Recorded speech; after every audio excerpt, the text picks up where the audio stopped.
నమస్కారం. నేను రమారావి. సాధారణంగా మనం రోజువారీ చిన్న పనులు చేస్తుంటామండి. ఒక బ్యాగ్ తీసుకుని మనం బయటికెళ్ళాలి. ఆ బ్యాగ్ తీసుకుని వెళ్ళే లోపల ఆ బ్యాగ్‌లో మనం ఒక ఫోన్ పెట్టుకోవాలి, కళ్ళజోడు పెట్టుకోవాలి, తర్వాత ఓ పుస్తకం పెట్టుకోవాలి, పొద్దున రాసుకున్న లిస్ట్ పెట్టుకోవాలి, ఎక్స్‌ట్రా అమౌంట్ కొంత, క్రెడిట్ కార్డ్ ఉన్న చిన్న పౌచ్ పెట్టుకోవాలి. వరుసగా చాలా సామాన్లున్నాయి చూడండి. ఇంతలో ఫోనొస్తుంది. ఫోన్ తీస్తాం.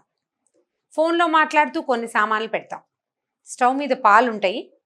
ఆ పాలు ఆపేయాలి. మన లెక్క ప్రకారం ఏంటంటే వెళ్ళే ముందు ఆపొచ్చు. అప్పటిదాకా కాగుతాయి పాలని భావిస్తున్నాం. మంచినీళ్ళ ట్యాప్ ఆన్ చేసి పెట్టాము. ట్యాప్ బిందెలో నీళ్ళు పడుతున్నాయి. బిందెలో పడే నీళ్ళు ఆపాలి. స్టవ్ ఆపాలి. ఈ ఈ నేను చెప్పిన లిస్ట్ ప్రకారం ఈ సామాన్లన్నీ మనం బ్యాగ్‌లో పెట్టుకోవాలి. వాకిలి తాళం వేయాలి. బయటికెళ్ళాలి. లైన్ ప్రకారం చేయాలి. ఈ ఫోనొచ్చింది. ఫోనొచ్చేసరికల్లా సరే ఫోన్‌లో మాట్లాడుతున్నాం గబగబా సామాన్లు పెట్టేసాము. తర్వాత మంచినీళ్ళ దగ్గరకొచ్చి మంచినీళ్ళు కూడా ఆపేసాం. తలుపు దగ్గరకేసుకొని వెళ్ళిపోయాం. తాళం వేసేసాం. కొంతమంది ఇలా చేస్తారు. ఓకే. ఇప్పుడు మనం ఏం మర్చిపోయాము? మనం అనుకున్న లిస్ట్‌లో స్టవ్ మీద పాలున్నాయి ఆపలేదు. బయటకొచ్చేసాం. మధ్యాహ్నం ఒక 2, 3 గంటల తర్వాత బజార్‌లో పని చూసుకున్నాం. అబ్బో! చాలా కొనాల్సినవి, అక్కర్లేనివి, కావాల్సినవి. మధ్యలో ఎవరో ఫ్రెండ్ కనపడితే ఆవిడతో బోలెడుసేపు మాట్లాడాం. ఏవో పళ్ళు కనపడితే కొనుక్కున్నాం. మధ్యలో కళాంజలిదేదో లేకపోతే ఇంకొకటో కళ్యాణ వైభోగమో షాప్ ఏదో కనపడింది. బయట నుంచొని కాస్త విండో షాపింగ్ చేసాం. మన రెగ్యులర్ ప్రాక్టీస్ ఉంటుంది కదా! చేసేసాం. చేసి చూసి ఇంటికెళ్ళేసరికల్లా వాకిట్లో దిగుతూ ఆటో దిగుతూ ఉండగానే వాచ్‌మెన్ చెప్తాడు, "అమ్మా మీ ఇంట్లో నుంచి ఏదో మాడిపోయిన వాసనొస్తుంది" అని. నేనేం పెట్టలేదే అని చెప్తాం ఫస్ట్. మా ఇంట్లోంచా? మా ఇంట్లోంచి అయ్యుండదు. మెట్లెక్కుతాం లేదా లిఫ్ట్ ఎక్కుతాం.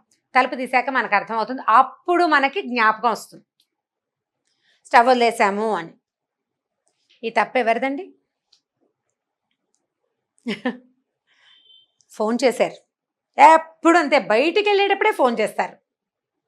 ఏదో ఒక సోది ఉపయోగం లేదు, పాడు లేదు.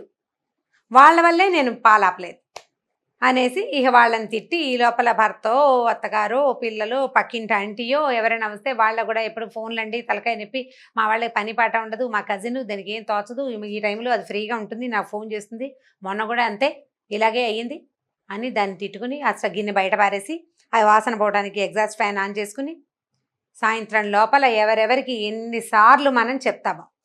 ఫోన్లో పడి పాలాపడం మర్చిపోయాను అన్న వాక్యం ఎంతమంది తీసుకుంటారండి? నేను కూడా తీసుకోను. ఎప్పుడు ఇలాగే వేళకి ఫోన్ చేస్తారు. ఇలా ఫోన్ వచ్చింది అంతే.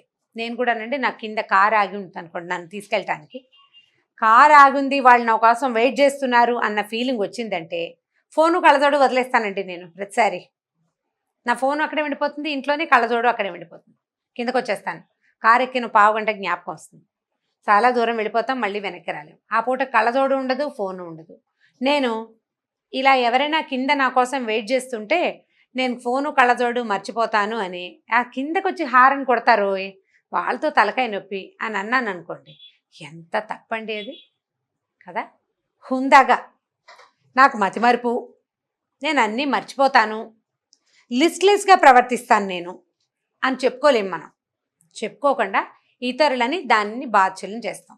నేను ఇక్కడ మీకు పాలిష్డ్‌గా 2 మంచి సంగతులు చెప్పానండి. ఇవి పాలిష్డ్ థింగ్స్. మనం చేసే ప్రతి దానికి ఇతరులని బాధ్యుల్ని చేస్తూ ఉంటాం మనం. ప్రతి పనికి, ప్రతి విషయానికి బాధ్యత ఇంకొకళ్ళది. వాళ్ళ వల్లే ఇది చెడిపోయింది. మనం భార్యాభర్త కొట్టుకోగానే మా పెళ్లి చేసిన పురోహితుడి దగ్గరికి వెళ్ళిపోవటం, లేదా పెళ్లి సంబంధం తెచ్చిన మేనమామ దగ్గరికి వెళ్ళిపోవటం. మీ అమ్మ వల్లే ఇదంతా వచ్చింది, లేదా మీ చెల్లి వల్లే ఇదంతా వచ్చింది. కొట్టుకు చచ్చిన వాళ్ళిద్దరూ మీరు ఇంట్లో బాగానే ఉంటారు. సాయంత్రానికి కులాసాగా కబుర్లు చెప్పుకుంటారు టీ తాగుతూ. మధ్యలో ఆడపడుచు పురోహితుడు వాళ్ళు ఏం చేస్తారండి? వాళ్ళేం చేయలేరు. మీరు తూర్పారబట్టడం ఎవరో ఒకళ్ళని. ఇలాంటి విషయాలు వింటున్న మీ పిల్లలు ఎప్పుడూ తమ తప్పుకి బాధ్యత తీసుకోరు. ఏరా కింద పడి దెబ్బ కొట్టుకుంటాడు పిల్లాడు. ఏరా పడ్డావు, ఎందుకని పడ్డావు వెధవా అంటాం. అయ్యో పడ్డావా అనరండి సాధారణంగా. ఎందుకు పడ్డావు, ఎందుకు బయటికెళ్ళావు అంటే వాడెవడో నన్ను పిలిచాడు అందుకే నేను బయటికెళ్ళాను. ఆ పిల్లాడు ఎప్పుడు పిలుస్తాడమ్మా మా వాడిని, వీడు కింద పడిపోతాడు. పిలిచిన వాడిదే తప్పు. మనం అసలు చచ్చినా ఆ జరిగిన విషయానికి ఎవరి వల్ల జరిగిందో వాడిని బాధ్యత తీసుకోమని నేర్పించము, మనం నేర్చుకోము. మనిద్దరం కొట్టుకోవటానికి ఇక్కడ లేని వ్యక్తి వాళ్ళ మాటలు వచ్చినాయి, తర్వాత పోట్లాడుతుంది కాబట్టి వాళ్లే కారణం. పోట్లాడుకున్న వాళ్ళిద్దరూ ససోటాలే విచిత్రంగా. ఇట్లా మన జీవితమంతా ఎవరో ఒకళ్ళని, ఇతరులని ఇక్కడ జరిగే ప్రతి సంఘటనకి బాధ్యులు చేస్తూ ఉంటాం. చేస్తాం అందరం. ఆలోచించుకుని చూడండి. నేను చెప్తుంటే నవ్వొస్తోంది మీకు, సరదాగా ఉంది, నాకు అర్థమైంది. ఎందుకంటే మా కెమెరామెన్ కూడా తెగ నవ్వొచ్చేస్తోంది బడికి, బోల్డ్ నవ్వేస్తున్నాడు అబ్బాయి. ఇలాగే నవ్వొస్తుందండి. కానీ నిజంగా మనం రోజులో 5-6 సార్లు చేస్తాం ఈ పని. ఉప్పేయటం మర్చిపోవడానికి ఫోన్ కారణం. చారులో ఉప్పేయం, అది మర్చిపోవడానికి అప్పుడే ఎవరో బెలగొట్టారు, అప్పుడే పిల్లొచ్చింది, అప్పుడే పిల్లాడు ఏడ్చాడు, అప్పుడే ఏదో. అయ్యో నేను ఉప్పేయటం మర్చిపోయాను అని అనం. ఆ టైంకి వాళ్ళు పిలిచారు, దానివల్ల ఇలా అంటే మనని అడగలే, ఎవరైనా అడిగితే వస్తుంది సమాధానం, ఇలా ఎందుకు చేయలేదు అని. ఎప్పుడు హుందాగా ఈ తప్పు నాదే అని గనక మీరు ఒప్పుకోగలిగారా, బ్రెయిన్ భలే సక్రమంగా పనిచేస్తుందండి. మనం కారణాలు వెతకం, ఇతరులని నిందించం. ప్రతిసారి నేను చేసిన వెధవ పనికి ఇంకొకరిని కారణం చేసే ఉద్దేశం మనకి కలగదు. మనం చెయ్యకపోతే మన పిల్లలు చెయ్యరు. మన పిల్లాడికి సిగరెట్ తాగే అలవాటైతే ఆ సిగరెట్ అలవాటు నేర్పించిన వాడు దుర్మార్గుడని అనుకోకూడదు. ఫ్రెండ్స్ సిగరెట్ కాలుస్తుంటే వాళ్ళ దగ్గర వీడు నేర్చుకున్నాడు, వీడిదే తప్పు, వీడి స్నేహాలు మంచివి కావు, జతలు మంచివి కాదు, వీడికి స్నేహాలు సరైన వాళ్ళు లేరు, స్నేహితుల వల్లే వీడు చెడిపోయాడు. వీడే మొదలుపెట్టి ఉండొచ్చు కూడా, మనకు తెలియదు. మన పిల్లాడు మనకెప్పుడు బంగారు కొండే. పిచ్చి వెధవండి, వెర్రిబాగులు వాడు. మా వాడికి ఏమీ తెలియదు, లేదా మా పిల్ల బంగారు తల్లి, దానికి అసలు ఏం తెలియదు. ఆ ఫ్రెండ్ ఉందే జగజ్జంత్రి ఆ పిల్ల అని రెండో పిల్లని అంటూ ఉంటాం. అమ్మాయి కూడా కొన్నాళ్ళు పోయాక నేనేం చేయలేదమ్మా, అదే నన్ను చేయమందమ్మా అని చెప్తుంది. ఆ తర్వాత జీవితంలో ముందుకెళ్ళినప్పుడు అంతా ఏం చేస్తుంది, ప్రతిసారి తన తప్పిదాలకి ఇతరులని బాధ్యుల్ని చేస్తుంది. మనం లైఫ్ చేంజింగ్ థింగ్స్లో, జీవితంలో సాధించవలసిన మార్పుల్లో ఇతరులని మన తప్పిదాలకి బాధ్యులని చేయకండి, చెయ్యొద్దు. మన తప్పుకి, మన జీవితంలో జరిగే పొరపాట్లకి 90% మనమే బాధ్యులుగా ఉంటామండి. ఒక్క 10% ఎవరో బలవంతంగా మన చేత అది చేయిస్తారు, దురదృష్టవశాత్తు జరుగుతాయి. అవి లేవని నేను అంటలా, లేవని నేను అన్ను. మన పిల్లల్ని ఎవరైనా తప్పుదోవ పట్టించే అవకాశం డెఫినెట్గా ఉంది. కానీ అది 100% ఉండదు, ఒక 10-20% ఉంటుంది. ఫేస్బుక్లో స్నేహాలు చేసి, ఇంటర్నెట్లో స్నేహాలు చేసి, పెద్దవాళ్లతోటి ఫ్రెండ్షిప్లు చేసి పిల్లలు వాళ్ళ వెనకాల పడి వెళ్ళిపోయి ప్రమాదాలకి గురవుతున్నారు. ఇంటర్నెట్ది తప్పు కాదు, ఆ రకమైన ప్రోవోక్ చేసి అవబడే లక్షణం పిల్లల్లో ఉండటం, పిల్లలకి అంత సమయం ఇవ్వడం, అవన్నీ మన తప్పులు కూడా ఉంటాయి. అవతల వాళ్ళు ఒకళ్ళే దుర్మార్గులు ఎవరు, మనలో కూడా కొంత మిస్టేక్ ఉంది. మన మిస్టేక్ని కరెక్ట్ చేసుకోవడానికి ట్రై చేయండి. తప్పు ఎక్కడ జరిగింది అనేటప్పుడు ఇతరుల దగ్గర కాకుండా మన దగ్గర నుంచి ప్రశ్న మొదలు పెట్టుకోండి. జీవితం అంతా ప్రశ్నలమయం చూడండి కదా. మొదట మన మీద ప్రశ్న, మనది కూడా ఏమైనా తప్పు ఉందా, నేను ఎక్కడ పిల్లని వదిలిపెట్టేశాను, నాకేం తెలియటం లేదు, నాకు ఇంటర్నెట్ సంగతులు తెలియట్లేదు, నాకు అర్థం కావటం లేదు, పిల్లలు నన్ను నా కన్ను కప్పి పిల్ల స్నేహాలు చేస్తుంది, పిల్లని కూర్చోబెట్టి మంచి చెడు చెప్పండి, కేకలేసి జీవితం పాడైపోతుంది, అలా కాదు.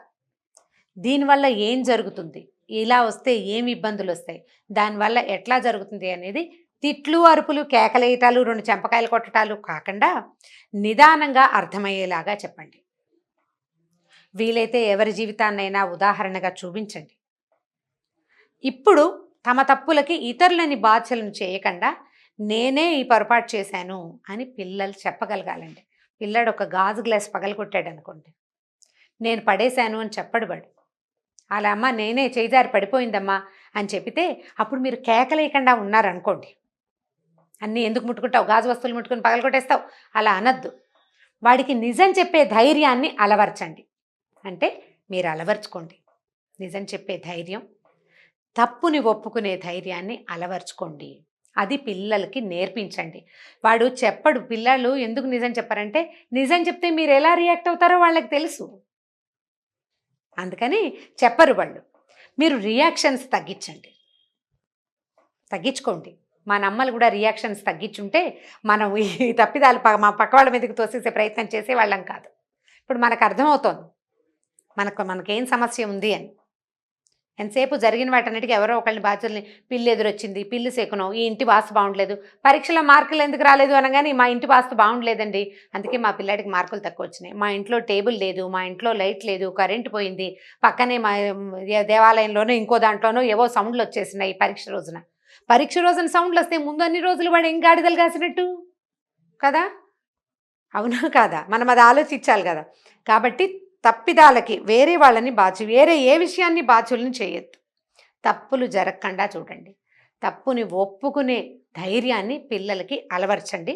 మీరు కూడా అలవర్చుకోండి. మన తప్పులకి మనమే బాధ్యత వహించటము అత్యంత హుందా అయిన వ్యవహారం అని అర్థం చేసుకోండి. ఈ వీడియో కనుక మీకు నచ్చినట్లయితే లైక్ చేయండి, షేర్ చేయండి. మరిన్ని వీడియోస్ కోసం మా ఛానల్ని సబ్స్క్రైబ్ చేయండి. సుమన్ టీవీలో మీ పర్సనల్ అండ్ బిజినెస్ ప్రమోషన్స్ కోసం కింది నెంబర్కి కాంటాక్ట్ చేయండి.